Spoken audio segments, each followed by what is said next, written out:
কিছুক্ষণ দাঁড়িয়ে তাদের মুখে কীর্তনটা শোনো, তোমার মন ভালো হবে। তাদের কীর্তন শোনো, তাদেরকে দেখো। যদি তাদের না দেখো, আমার মনে হয় তোমার চক্ষু পূর্ণতা লাভ করবে না, নয়ন সার্থক হবে এই রকম ভক্ত দর্শনে। একবার তাকিয়ে দেখো ওদেরকে, তাদের মুখের নাম শোনো, তোমার কর্ণ আঁখ নয়ন তৃপ্ত হয়ে যাবে। একটুখানি দাঁড়িয়ে ওইখানটায় সট্টিকারণ্যম, সঠিকারা গ্রাম পড়বে, ওটাও দেখো। ওটা দেখে ওটাকে পার হয়ে এগিয়ে যাবে। আমি তোমাকে বলছি, তারপর দেখবে বাছুরেরা হাম্বা হাম্বা করে ঘুরে বেড়াচ্ছে, গাভীগণ চলছে। ওদেরকে দেখে একটু দাঁড়িয়ে ওদের দিকে হাতটা তুলবে, উদ্ধব হাত তুলবে, ওদেরকে বুঝিয়ে দেবে আমি তোমাকে পাঠিয়েছি। ওদেরকে বুঝিয়ে দেবে ওদের জন্য আমার স্নেহ রয়েছে। ওরা তো অবুঝ প্রাণী, তো গাভী বৎস স্নেহ চায় কিন্তু বোঝে না। তুমি দাঁড়িয়ে একটু হাতটা তুলে দিও, বুঝিয়ে দিও আমি তোমাকে পাঠিয়েছি। হয়তো বুঝবে না, কিছু গাভীকে একটু মাথায় হাত বুলিয়ে দিও, গায়ে হাত দিয়ে দিও, যেন ওরা তোমার মাধ্যমে আমার স্পর্শটা পায়। তুমি তো আমার লোক, তুমি হাত বুলাচ্ছ মানে আমিই হাত বুলাচ্ছি, এই জন্য আমি তোমাকে পাঠাচ্ছি উদ্ধব। অবুঝ প্রাণী তো, একটু ওদের গায়ে হাতটা বুলিয়ে দিও, তাহলে ওরা খুশি হবে। আর ওদের প্রসন্নতা আমার প্রসন্নতা। একবার বাছুরগুলো গাভীগুলোকে হাত বুলিয়ে দিও। কৃষ্ণচন্দ্র বলে দিয়েছেন এইভাবেই যাবে, একদম গিয়ে পৌঁছাবে আমার নন্দ বাবা, নন্দ মহারাজের দরজার সামনে পৌঁছে তোমার রথটা। তার একটু আগে, রথটা পৌঁছবার আগে একটা জায়গা আছে জানো, শ্রীদামানাং শুভগ গরুড় কৃত্যু যত্রাধি অধিরুরম। নন্দ বাবার দরজা থেকে বেশ কিছুটা দূরে একটা জায়গা আছে। সেই জায়গায় না একটু তুমি দাঁড়িও। ওইখানে তুমি যেমন আমার এখানকার সখা উদ্ধব, সেরকম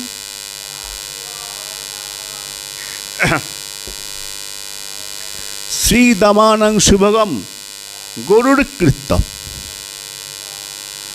আমি শ্রীদামের কাঁধে উঠেছিলাম জানো। তুমি আমার সখা, তোমায় কখনো কাঁধে নিইনি, তোমার কাঁধে উঠিও নি উদ্ধব, কিন্তু শ্রীদাম যে সখা, শ্রীদামানাং গরুড় কৃত্য, তাকে আমি গরুর পাখির মতো হতে বলেছি, সে হয়েছে, তার কাঁধে উঠেছিলাম। ওইখানটায় একটু দাঁড়িও। উদ্ধবের কথা, এই শ্রীদামের কথা বলছেন।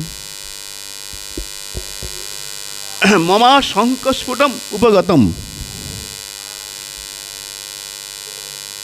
য কালিন্দি। তারপর তুমি এগোবে, গিয়ে নন্দবার দরজায় তোমার রথটা দাঁড় করাবে, রথ থেকে নামবে, একটা প্রণাম করবে ওই বাড়িটাকে, নন্দবাবুকে না, আগে বাড়িটাকে করবে। তারপরে কেন মা আছে ওখানে, পিতা নন্দবাবুর ওই বাড়িটাকে, ভূমিটাকে তুমি প্রণাম করবে। তারপরে তুমি সপতি সবিবিধং লব্ধা উদ্ধবম অস্মি, তুমি প্রণাম করবে, দেখবে ধীরে ধীরে দরজাটা খুলে নন্দবাবু বেরিয়ে আসবেন, তোমাকে দেখবে।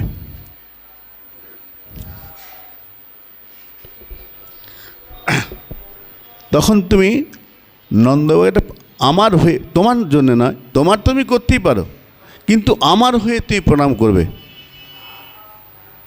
যখন তোমাকে জিজ্ঞাসা করে কে তুমি, তোমার পরিচয়, নন্দবাবু জিজ্ঞেস করবে, তখন তুমি প্রণাম করে পরিচয়টা দিও। আর বলবে প্রণামটা আমি করছি, কৃষ্ণ নন্দবাবু আপনাকে প্রণাম করছে, আমার নাম করে একটা প্রণাম করবে। তারপরে কি করবে জানো,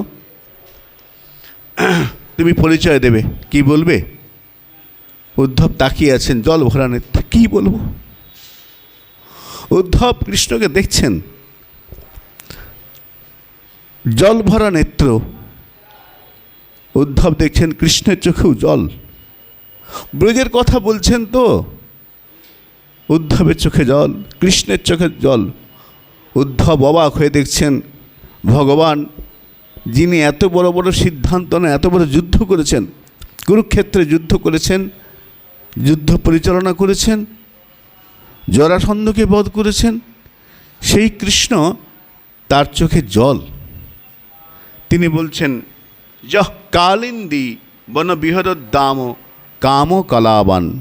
উদ্ধব, যখন তোমাকে বলবে কে তুমি, তোমার পরিচয়, নন্দবাবু তোমাকে জিজ্ঞাসা করবে, তখন তুমি বলো, যহ কালিন্দী বন বিহর উদ্দাম কাম কলাবান। বলবে আমি তার কাছ থেকে এসেছি যে এই বৃন্দাবনের কুঞ্জবনে, বৃন্দাবনের অলিতে গলিতে, বৃন্দাবনের পথে পথে খেলে বেরিয়েছে। কালিন্দী বন বিহার, বৃন্দাবনের পথে পথে বিহার করেছে যে, বৃন্দাবনের পথে গাভীদের নিয়ে গোচারানো যেত যে, কুঞ্জবনে খেলা করত যে, উদ্দাম অত্যন্ত প্রেমের সঙ্গে থাকত, প্রণয়ের রসে যার হৃদয় পূর্ণ থাকত ব্রজপ্রেমেতে, সেই যে কৃষ্ণ, আমি তার লোক, সেই কৃষ্ণ আমাকে পাঠিয়েছে। পরিচয়টা তাই দেবে। বৃন্দারণ্য নরপতিপুরম গান্ধী নয়েন গান্ধী নিয়েন নীতঃ। খুব আনন্দেই ছিল বৃন্দাবনে কৃষ্ণ, কোনো দুঃখ ছিল না। প্রেমেতে, ব্রজপ্রেমেতে, ব্রজবাসীদের ভালোবাসায় পূর্ণ ছিল তার হৃদয়। সে ইচ্ছা করে যেতে চায়নি, কিন্তু হঠাৎ একদিন ঘটল। কি ঘটল? বৃন্দারণ্য, এই বৃন্দাবন থেকে নরপতিপুরম এক রাজা কংস দূত পাঠালো অক্রুরকে। গান্ধী নিয়েন নীতঃ, অক্রুর নামক সেই দূত এসে আমাকে নিয়ে গেল। আমি যেতে চাইনি, কিন্তু আমাকে নিয়ে গেছে। তো সেই কৃষ্ণ আমাকে পাঠিয়েছে। তখন যদি নন্দ বাবা বলেন, আচ্ছা অক্রুর তো কৃষ্ণকে নিয়ে গেছে, তুমি কেন এসেছো? আর কি নিতে? কৃষ্ণকে নেওয়ার পর আর তো কিছু নেই ব্রজে, সবই তো শূন্য। কবি কালিদাস রায় পদে খুব সুন্দর পদ বলছেন, কৃষ্ণ চলে যাওয়ার পরে বৃন্দাবনের অবস্থাটা কেমন? নন্দকুল চন্দ্র বিনা বৃন্দাবন অন্ধকার, চলে না চলো মলয়া নলো বহিয়া ফুল গন্ধবার। যেদিন থেকে কৃষ্ণচন্দ্র বৃন্দাবন থেকে চলে গিয়েছেন, সেদিন থেকে বৃন্দাবন অন্ধকার। কেন? আকাশে কি সূর্য ওঠে না? চাঁদ কি ওঠে না?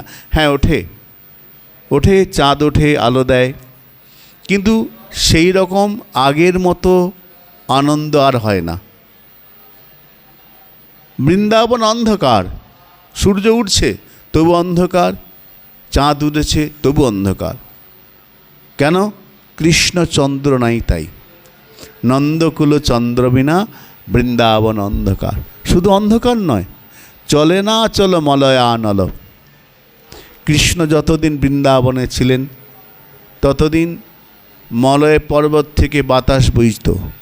মলয় পর্বত জাত চন্দন, সেই চন্দনের সুগন্ধ বহন করে নিয়ে আসত বাতাস। বাতাসের একটা নাম গন্ধবহ, গন্ধকে বহন করে পৌঁছে দেয়।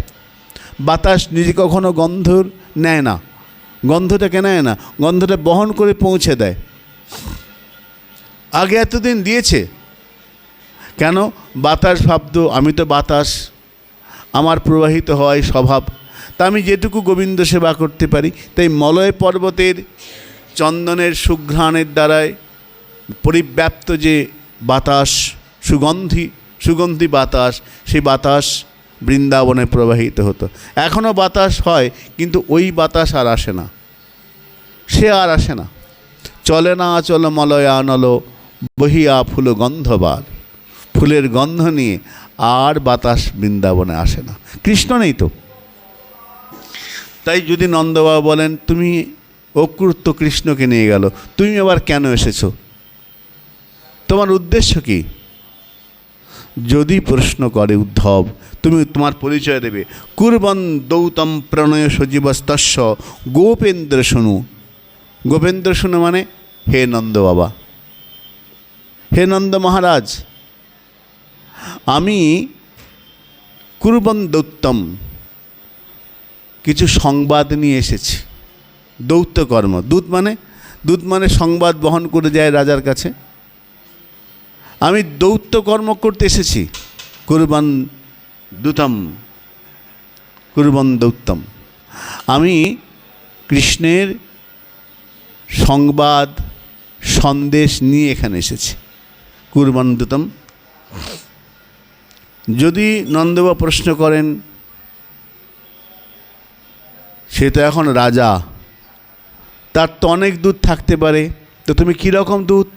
যদি প্রশ্ন করেন তোমাকে নন্দ মহারাজ, যে তুমি বলছো তার দূত, কিন্তু কীরকম দূত? তখন তুমি বলবে প্রণয় সচিবস্তস্য, আমি শুধু তার দূত নই, প্রণয় সচিব। অর্থাৎ তুমি যে আমার বন্ধু, তুমি যে আমাকে অত্যন্ত ভালোবাসো, তোমার সঙ্গে আমার যে প্রণয় সম্পর্ক, সেটা নন্দবাবাকে জানিয়ে দিও। যখন নন্দবাবা জানবেন কৃষ্ণের সখা, কৃষ্ণের বন্ধু, কৃষ্ণের প্রণয় পাত্র, তখন তোমার কথা মন দিয়ে শুনবেন, তোমাকে আমার কথা জিজ্ঞাসা করবেন। না হলে হয়তো কথা বলার ভাবই তা নাও হতে পারে, নাও বলতে পারেন, কথা প্রায় বন্ধই করে দিয়েছেন। তুমি যখন আমার পরিচয়টা দেবে, বলবে আমার বন্ধু, তখন তোমাকে দেখবে খুব আদর করে নিয়ে যাবেন। আর সবিধিং লব্ধা উদ্ধব অস্মি, তারপর প্রণাম করে পরের যে প্রণামটা করবে, প্রণাম করে বলে উদ্ধব অস্মি, আমি উদ্ধব, আমার নাম উদ্ধব। প্রথম প্রণামটা আমার নামে করবে, পরের প্রণামটা তুমি নিজে করবে। উদ্ধব অস্মি, আমি সেই উদ্ধব যাকে আপনার প্রাণপ্রিয় কৃষ্ণ, যে বৃন্দাবনে যমুনার তীরে গোচারণে যেত, কুঞ্জবনে খেলতো, যে কৃষ্ণকে অক্ষর নিয়ে চলে গেছিল, সেই কৃষ্ণের প্রণয় সচিব আমি উদ্ধব। এই পরিচয় দিয়ে তুমি তখন তাকে প্রণাম করবে। কটা বাজে? 7। তুমি নন্দবাবাকে প্রণাম করবে। উদ্ধব সব কথাগুলো শুনলেন। উদ্ধবের ইচ্ছা হচ্ছে না কৃষ্ণকে ছেড়ে যাওয়ার, কিন্তু আদেশ রয়েছে, যেতে হবে।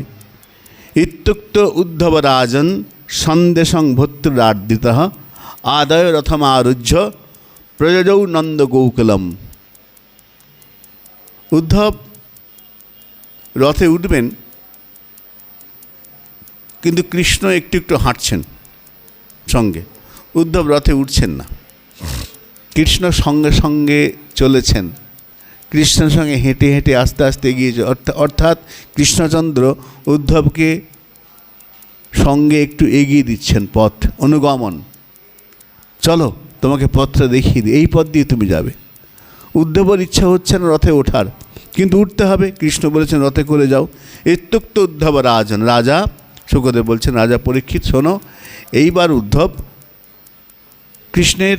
কৃষ্ণকে রেখে কৃষ্ণের আদেশগুলোকে সন্দেশং ভর্তুরাবৃত, খুব আদর করে সেই কথাগুলোকে নিয়ে যাচ্ছেন। রথে উঠলেন।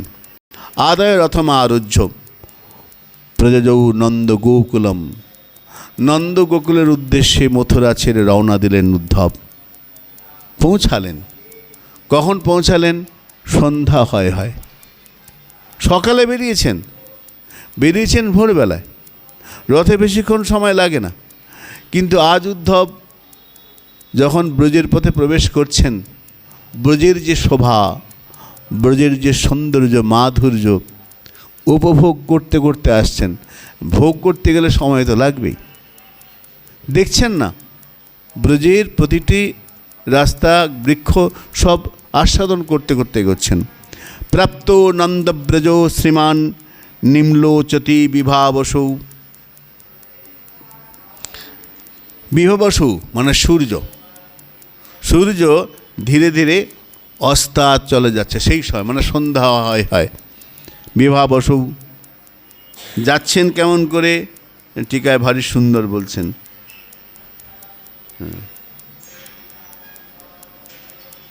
হ্যাঁ, বিভবসৌ ছন্ন জানা প্রবাসিতাম, যে রথে করে যাচ্ছেন রথটা ছাত্রের দ্বারা আবৃত। রথ আছে, রথে একটা ছাতা আছে যাতে উদ্ধবের গায়ে না লাগে।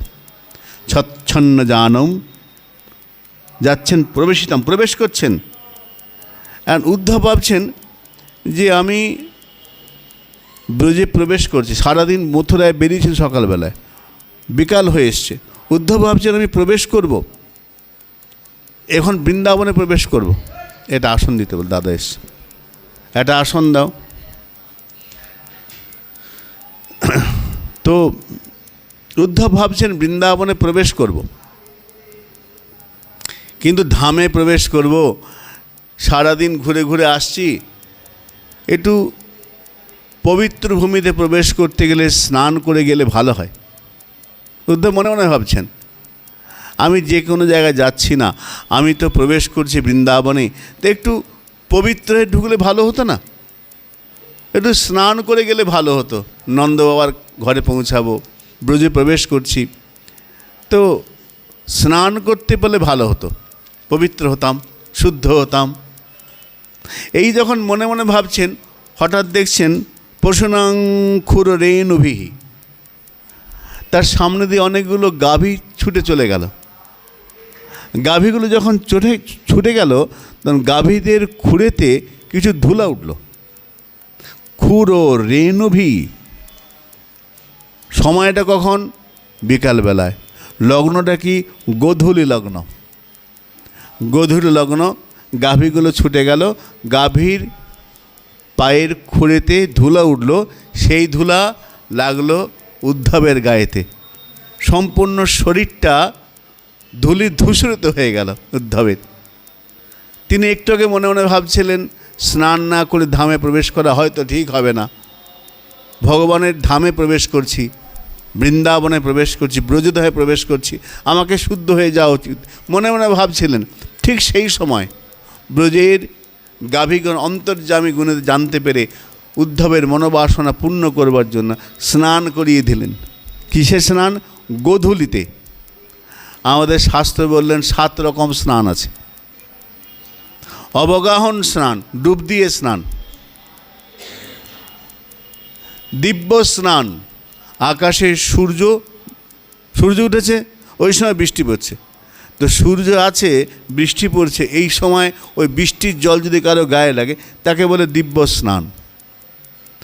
বায়ব্য স্নান, জোরে বাতাস বইছে, যেদিক থেকে আসছে তার উল্টো দিকে দাঁড়ালে জোরে বাতাস যখন শরীরকে স্পর্শ করে বেরিয়ে যাবে, এটাকে বলে বায়ব্য স্নান। একটা আছে মৃদ স্নান, মাটি লাগিয়ে গায়ে কিছুক্ষণ বসে আবার স্নান করে নেওয়া, মৃদ স্নান। আগ্নেয় স্নান বা ভস্ম স্নান সাধুরা করেন, যজ্ঞ হলো, যজ্ঞের ভস্ম গোটা গায়ে মাখেন, এটা আগ্নেয় স্নান বা ভস্ম স্নান। আর গাভীর পদধূলি যখন গায়ে লাগবে, এটা একটা স্নান, গোধূলি স্নান বলে। আর একটা আছে মন্ত্র স্নান, যেটা ব্রাহ্মণরা করে, জপে বসে মন্ত্র স্নান করে। তো আজ উদ্ধবের মনোবাসনা পূর্ণ হলো। উদ্ধব মনে মনে ভাবছিলেন ধামে প্রবেশ করছি, স্নান করে ঢোকা উচিত। যখন আমি কোনো মন্দিরে যাই স্নান করে ঢুকতে হয়, বিগ্রহের সামনে গেলে স্নান করে ঢুকতে হয়, কেন শরীরের ময়লা রয়েছে। উদ্ধবের সেই ইচ্ছা ভগবান পূর্ণ করলেন। গাভীগণ পশুনাং খোররেণুভি,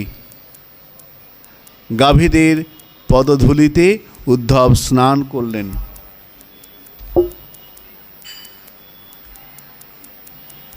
উদ্ধব দেখছেন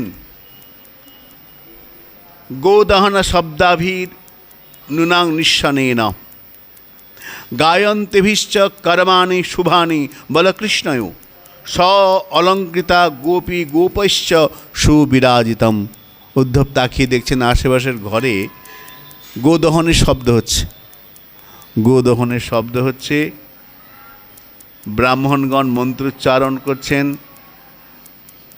গোপ গোপীগণ তারা অলঙ্কার পরে ঘোরাঘুরি করছেন। বলে এগুলো কেন হচ্ছে? কিছু তো নাই। বলে এটা যোগমায়া উদ্ধবকে দেখাচ্ছেন, দেখো উদ্ধব, কৃষ্ণ যখন বৃন্দাবনে ছিলেন তখনকার যে পরিবেশ সেটা এক ঝলক দেখে নাও। এই যে দর্শন করছেন উদ্ধব, এটা যোগমায়া তাকে দর্শন করাচ্ছেন। আসলেই বৃন্দাবন কৃষ্ণ চলে যাওয়ার পর থেকে প্রায় বিমর্ষ, কিন্তু উদ্ধব দেখছেন সর্বতো পুষ্পিত বনম দ্বিজালিকুলনাদিতম হংসকারণ দবাকীর্ণৈ পদ্ম সন্দেশ্য মণ্ডিতম। ভারী সুন্দর শোভা, সুন্দর শোভা। সর্বত পুষ্পিত বনম, গাছে গাছে সুন্দর ফুল ফুটেছে। দ্বিজালিকুলনাদিতম, ভ্রমরা গুনগুন গুনগুন করে গান করছে, ব্রাহ্মণগণ মন্ত্রোচ্চারণ করছেন, হাঁস পাখি আপন মনে খেলছে। এগুলো উদ্ধব দেখছেন। দেখছেন কি করে? যোগমায়া দেখাচ্ছেন তাই। এরপরে দেখবেন এই অবস্থায় উদ্ধব দেখছেন নন্দবাবার দরজার সামনে দাঁড়িয়েছেন। আজকে আমরা আর এগোবো না, আগামীকাল দেখব নন্দবাবা উদ্ধবকে কীভাবে সম্বোধন করলেন, উদ্ধবের সঙ্গে কী কী কথা হলো আমরা আগামীকাল দেখব। আজকে আর এখানে না। শ্রী গুরু প্রেমানন্দ নিতাই গৌর। হরি হরি বল।